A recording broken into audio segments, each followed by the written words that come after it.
இது தனிமனிதன், குடும்பம், சமூகம் என அனைத்தையும் சீரழித்து நாட்டின் வளர்ச்சிக்கு முட்டுக்கட்டையாக அமைகிறது.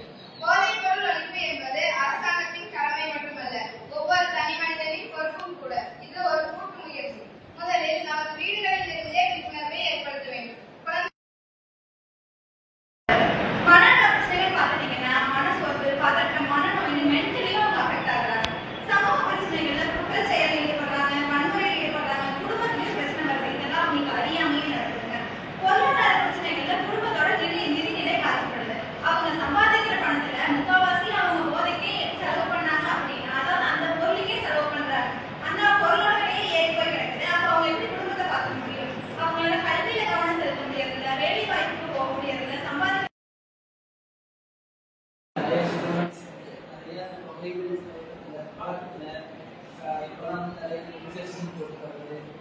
நிறைய போதை பழக்கம் நிறைய நினைக்கிறாங்க, அதிகமே நினைக்கிறாங்க.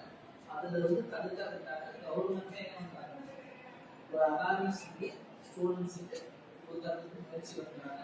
அதுக்கு நாம என்ன பண்ணோம்னா, நம்ம கல்லூரியை கரண்ட் ஆரம்பிச்சு அதன் மூலமா ஸ்டூடெண்ட்ஸ்க்கு என்ன பண்றோம் அப்படின்னா அவேர்னஸ் கொடுக்குறோம்.